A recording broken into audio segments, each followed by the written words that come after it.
Hi, I'm Zibby Owens, and you're listening to the award-winning podcast, Moms Don't Have Time to Read Books.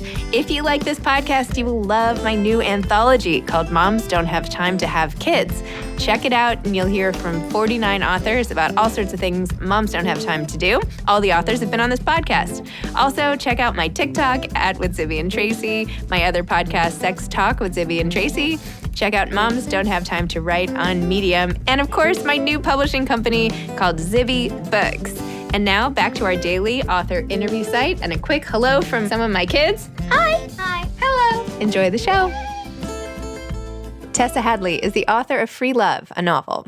Tessa is also the author of 4 highly praised novels, Accidents in the Home, which was longlisted for the Guardian First Book Award, Everything Will Be All Right, The Master Bedroom, and The London Train, which was a New York Times notable book. She's also the author of 2 short story collections, Sunstroke and Married Love, both of which were New York Times notable books as well. Her stories regularly appear in The New Yorker, and she lives in London. By the way, sometimes people ask me, for Zibby Books, my new publishing company, they say, if you could have any book that was on the market now and have it be a Zibby book, what would it be? And I think that this book, Free Love by Tessa Hadley, is something that I really wish had been a Zibby book. So anyway, enjoy. Welcome, Tessa. Thank you so much for coming on Moms Don't Have Time to Read Books to discuss Free Love. It's a pleasure to be here, Zibby. Thank you for having me on the program. Of course. I have to say, I posted that I was reading your book over the weekend, and so many people were like, oh my gosh, Tessa Hadley has a new book out. That's so exciting. So you have a fan club over here. Lovely to hear. It's always been a bit of a miracle to me how those books that in a way, as I write them, they feel very British, very English. And I just love it that they obviously set off some reverberation that you in America respond to. And that's such a privilege for me. I mean, everything in Britain seems more exotic and it's like Downton Abbey, right? I don't know. It's like everything it's just the accents, and you can tell, I don't know. There's something, Of course, it works the other way around, Zibby. You realise I don't know. Exotics. I suppose that's a lovely thing, isn't it? And isn't it one of the great novel traditions that we read American novels and Americans read our novels, and it's the same English, but it's full of such different worlds. But we do know each other in all kinds of ways, but partly through our fiction traditions. So true. I co-host a podcast with a woman named Tracy Cox, and she's in London. And just even hearing all the idiosyncrasies in language when we talk about the most basic things, I get such a kick out of each word. Mm-hmm.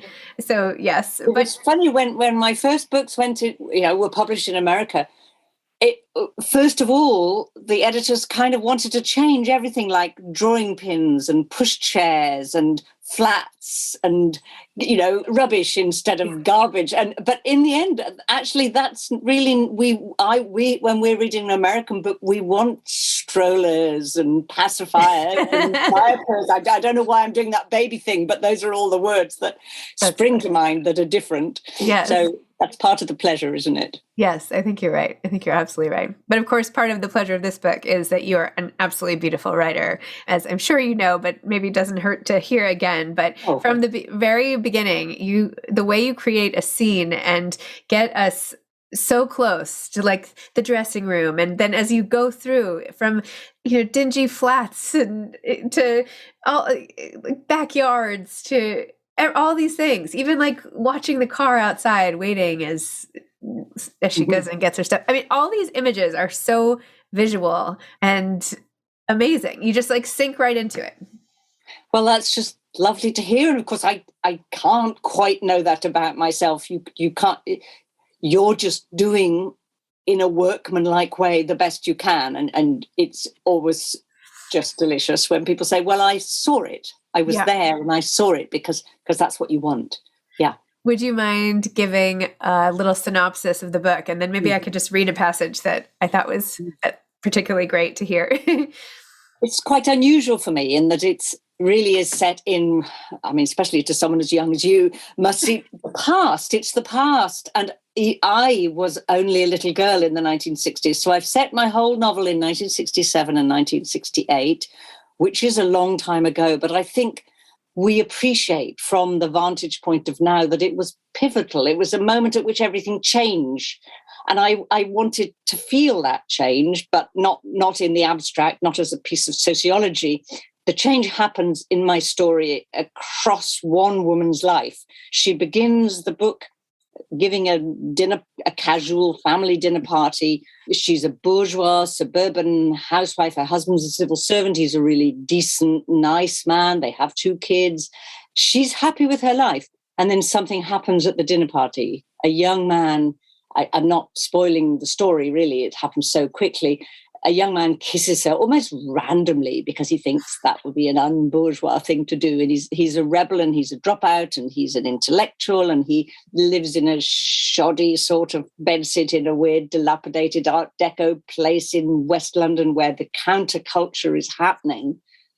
And that kiss sort of, it really is a sort of Sleeping Beauty thing. It awakens Phyllis, the housewife, and she pursues him to his room and her life changes in every possible way. And the novel sort of fans out from there, and it doesn't only follow what happens to her and her love affair, it also follows through on, well, what does that do to the family? What does that, what happens to her husband? What about those 2 children? What becomes of them?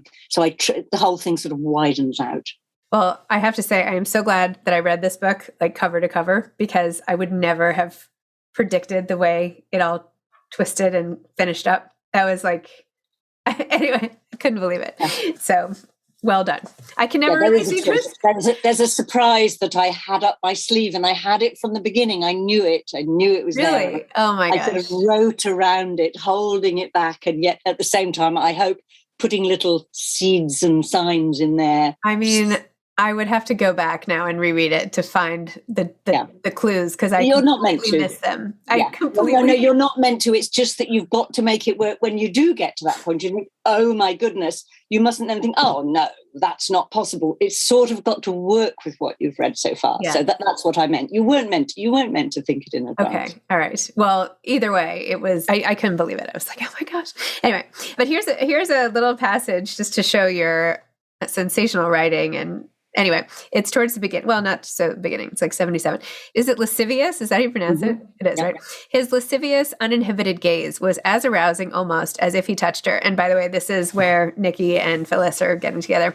She had never been seen like this before, or allowed herself to be seen without any ironic deflection. Not with Roger, who was her husband, nor that other man. Getting his pleasure, Nikki was so heedless and unconstrained, so that she too was unconstrained and didn't care how he saw her. Married love was too kind, she thought. It hovered on the threshold of this knowledge and never went inside, never took the necessary liberties, because her shared life with her husband was grown up and considerate. They had made love considerately, like innocence. Also, she'd been ill with miscarriages after giving birth to Colette, which was why in the end they had come home to England. This had shadowed their lovemaking with the gravity of failure, made them apologetic. Nikki had no history of failure and no grown-up authority in the world, so when he made love to her, it was with his whole frank concentration, and with such urgency as if nothing else was important. That was what Phyllis thought then, too. Nothing else was important. I love that. And of course, it's just one truth. I thought that's one of the great things about the novel as a form. You can have that and it's true. Nothing else was important. And then you put something next to it in the chapter, which makes you think, oh yeah, actually, that doesn't last long. And all sorts of other things are important, like your children and so that's what I love about novels, is they hold all these truths alongside each other and they're all valid. Yes. It's amazing. I know. I felt so badly for her children, just pining away, really. And maybe one pines, and maybe the daughter, I feel, might be a great survivor. I think she might use her mum's, vanishing and abandonment of the family. I think Colette, her daughter, might use that as a stepping off board for her own adventure, which will be even bigger. Maybe you should write that next. Aha! Maybe you should write a whole novel about Colette and what happens with her life. Yeah. You should get us all the way up to the present. Do you know, and when I was planning this novel, I did briefly entertain the idea of bringing the story up to the present. And then which in a way that I've done that before in novels, I've sort of, had a big stride through time. And I just thought it was too long. I wanted the focus. I wanted the intensity of that sort of 18 months or whatever it is. Perhaps it's 2 years. No, you're right. This was perfect. That's why we need to jump ahead and see what happens next. Well, that's a lovely thought. I will hold it in mind. Just mull it over in the midst of all your other stuff. I will, I promise. Take me back a little bit to how you got started in this whole field and how we arrived here. You mean writing novels at all? Yes. Just mania, really. being an obsessive reader from a very early age, being one of those little girls who was actually quite shy and bad at being in a crowd and joining in, had my intense friendships with certain girlfriends. And this is, when we're 8, 9, 10, 11, and maybe and a bit. And we had imaginary games. And I always think that actually that's where the germ for the novel making, the story making comes from. It was when we sat down together and said, I know we're living on an island and we've got these children and that's what their names are. And we have to row to the mainland. This was one game we played month after month for a few years.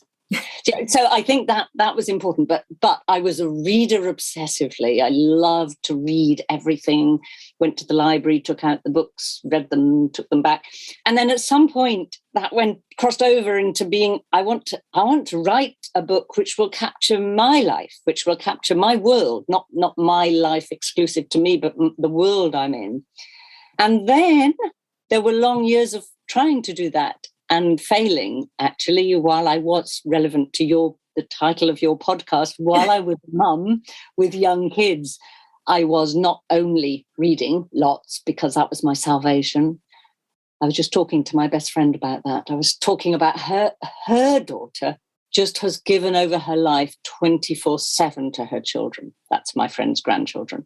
And my friend and I were saying, we couldn't do that. We had to greedily claw back time for reading, which is sort of, I imagine that's what your podcast is sort of all about. Anyway, so not only was I reading in my time of being a mother to young children, now I'm a grandmother and they're all very grown up, I was trying to write.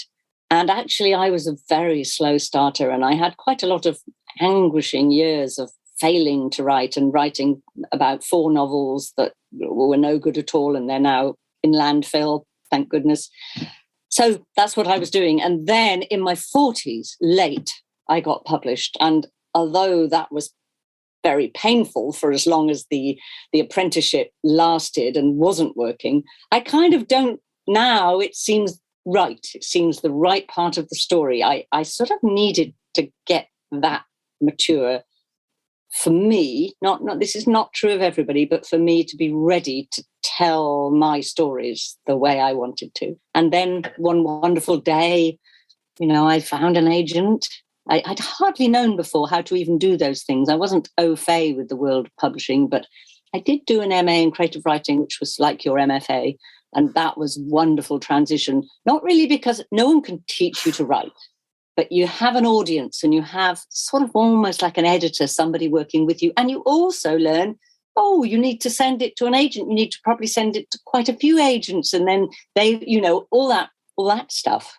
So one wonderful day while I was at work, because I was teaching at the time, in the office, I got a phone call and I was going to be published by Jonathan Cape. And then only a couple of weeks later, I had a phone call from Jennifer Barth, my wonderful US publisher, who's still my publisher, and a transformation began, a very, very joyous moment for me. Oh, that's amazing. Yeah. So then how many, which novels, tell me about your novels. I know I read about it on your website, but. I've written, this is my 8th, and my first one, which was called Accident, they've all been published both in the UK and the US. I had Jennifer Barth from the beginning. That was marvellous. She was with Henry Holt then, and then I moved with her to HarperCollins. Accidents in the Home, I knew I'd failed at those great big clunky ugly novels. I began to know I could write a short story. I had a grasp of that arc and that shape, and I wrote a couple that I was satisfied with. So Accidents in the Home, my first novel, is really structured as a series of short stories put end to end that are all about the same people. I mean, it is a novel, it's about them and things change and time goes on. But I managed to achieve that by still dealing in small pieces. And it was only on about my third or fourth novel that I really suddenly felt the spaciousness of the novel form, and I was able to relax a bit and wait for things to happen and resolve themselves and follow through more slowly. So I felt confident in that way for the last sort of 3 or 4 novels, I would say. Wow. That's interesting. The idea of like sort of stretching out, like you're putting your feet up. Yeah. Of course, you're so not putting your feet up. But, no, I know, of course. But you're right. It sort of does feel like stretching out and letting yourself go into the local writing of the novel, not quite worrying about where it's going. I mean, you are all the time worrying, but you can have those two things at once. You can be local and precise and get that bit right, but you still sort of know where the bridges are going to come down. You're building a long, long bridge across a wide river. And you can see where it's going to come down, but you're also just concentrated on that bit. Actually, as a metaphor, that doesn't work terribly well. I'm sure an engineer would tell you that is no way to build a bridge. It's a good way to make a novel. My daughter last night, I said something and she said, "Really?" And I said, "No, it was an analogy." And she's like, "Well, what's an analogy?" I'm like, like you are to your brother, like this person is to, and she's like, what? And I was like, well, it's also like, anyway, we had this whole conversation about the difference between like analogies and comparisons and similes. And anyway, it went nowhere, but brilliant. Anyway. No, that will not have gone nowhere. It will have gone inside, and she will be mulling over that. Store it away for the SAT prep or something. Yeah. It's funny. So what's your process like when you're writing a novel? I like to have one started while Free Love is now being published this week in the UK and in a couple of weeks in the US. I have got the beginnings of a new one just very tentatively down. I think about it first and I make some notes, but it's all about story and character and shape. It's not like research. I'm not doing a great heavy sessions in the library. I never do those, actually. I make it up first, and then sometimes I check. I think, I wonder what nursing was really like in the 1960s. I had to do a little bit of research about that for Free Love, because one of my characters is a nurse, trainee nurse. But I would hate the idea of spending 2 years, reading stuff about the 1960s and then eventually sort of getting down to writing. I think you've got to go the other way around. Imagine it first, dream it first, loads and loads of dreaming, really. You've got to just, this is putting your feet up again. You've got to just relax and let the story sort of come inside your head, exactly as we did when we were those little girls, thinking, what shall we play? I know, it's that. It's a magical thing. And then you also have to be strenuous with it, because you are a grown-up and you're going to deliver a novel. So you have to sort of strenuously think, will that work? And what can I do with that? Where could I take that? So lots of that thinking, but not dense, not loads of Post-its and not notebooks full, just some sketching. And then I do actually write from the beginning to the end. I don't write a very, very rough draft. I write, at the time, it feels as if I'm writing the book. Of course, then I do go back through it and I do cut a lot, and I'll sometimes put new scenes in even before I show it to anybody. But I know lots of my favorite writers who do write a thin, quick, forward-pushing kind of draft and then go back and fill it out. I was talking with Lily King, who's... I love Lily King. Yes. I really love. I was talking to her about her short stories for a podcast the other day, and she was saying that it was a breakthrough for her when she learned to just write ahead, just push on with momentum and come back later. But I'm very controlling, I think, and I can't do that. So I am writing rather finished, sort of final seeming prose, even if, of course, later I'm tinkering with it. And then I write, hopefully, unless there's any catastrophes, slowly. It takes me a couple of years to write a novel, but slowly from the beginning to the end. And I'm thinking, of course, all the time, not only about the local bit I'm writing now, but I'm also thinking, what do I need to come? Is it time to build that in? Where shall I reveal that secret I've got up my sleeve, and how would I best do that? And so on and so forth. So it's a sort of funny back and forth between the very, very, this sentence, this scene, like you said at the beginning, try and make them see what I'm seeing in my mind's eye, but at the same time trying to hold the long span of the book. Wow.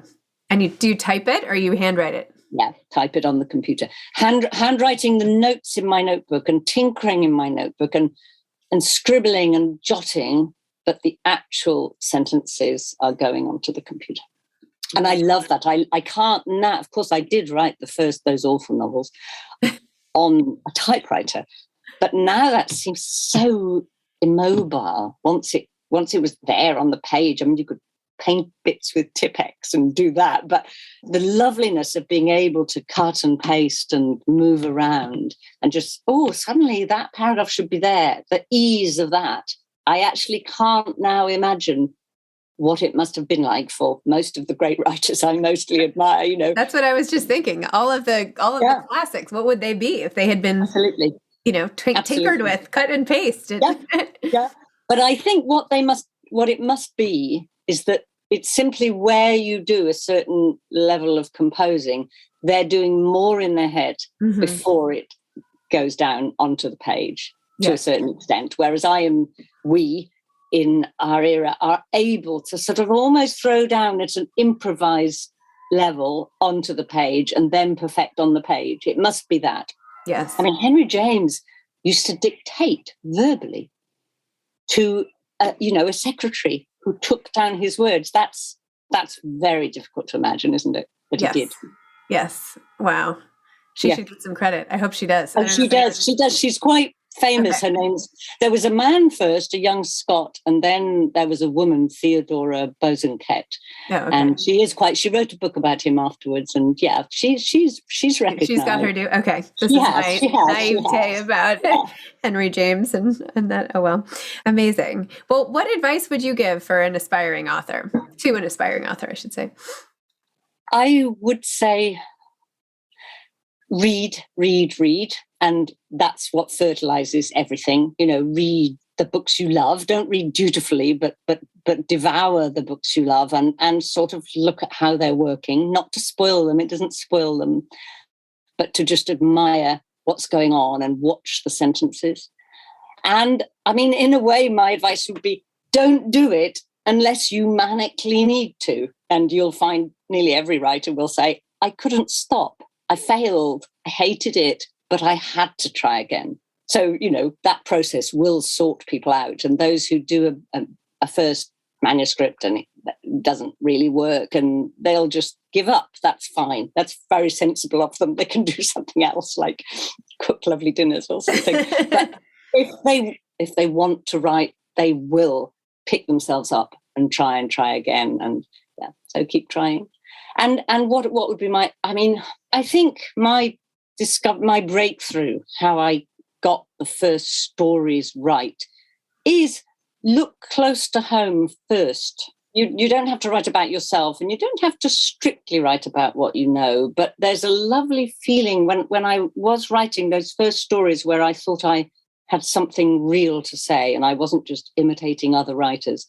It was because I was finding it very close at hand around me in the places I'd lived, the kind of people I lived with, the stuff I knew as a person, the very limited, but wisdom I had about life from family, motherhood, daughterhood, and a certain class, I suppose, and a certain pattern of relations that belonged to my era. All of that stuff that almost I'd gone beyond it, thinking, well, that's boring. That's not worth much. Instead, that is the place that most of the best writing begins. It sort of begins at home, but that doesn't mean literally writing your own story. It begins at home and close to home, in your neighborhood. I love that. That's amazing. Are your kids so proud of you? Did they tell you that, I hope? They are. They're all boys, men. So they're ironic and teasing, but they are. They're all coming to my London launch. I'm going up to London for my launch tomorrow, and they're all turning up. And we're going for a meal afterwards. Yeah, it is really sweet. Oh, that's so great. I wish I were in London to just pop by your lunch. I would love to. I wish you were. It would be so nice to see you there. Do you have boys or do you have girls? Or a mixture? I have 2 boys and 2 girls. How lovely. 4. Great. I had 3. I had 3 boys. Yeah. Yeah, it's fun. It's, it is. A circus, but... The circus, absolutely, and occasionally extraordinarily vexing and difficult. But it's I have to tell you, as I'm like watching and listening to your story, I have my first memoir coming out. I'll be 45, almost 46 this summer, and when it's going to come out. And I've been like maniacally writing it and rewriting it for basically 20 years at this point. And I'm listening to you, and I'm thinking, wow, that's so neat. Like I could try to just keep doing this. Yes, exactly. Like maybe I'll be sitting there one day on a podcast or whatever is invented by then, talking, because my kids are nowhere near. I mean, they're tiny, but maybe one day I'll be the grandmother who's like writing the books. Like, how cool would that be? So anyway. And congratulations. That's very exciting. That's lovely. How super. It feels very, very good, doesn't it? Thank you. Yes, it's nice. All right. Well, thank you, Tessa. It was so lovely to talk with you today and catch your own little English idiosyncrasies and all of that along the way after we talked about it at the beginning. Lovely to talk to you, Zibby, and thank you so much for having me on the podcast. Okay. Have fun tomorrow. Okay. Bye-bye. Bye-bye. Thanks for listening to this episode of Moms Don't Have Time to Read Books. Don't forget to follow me on Instagram at Zibby Owens and at Moms Don't Have Time to Read Books. Also sign up for my newsletter at zibbyowens.com and sign up for my virtual book club and meet lots of authors on Zoom every other week. Thanks so much to Steve and Ryan at Texture Sound for the sound editing. And thank you to Morning Moon Productions for providing this fantastic intro and outro music.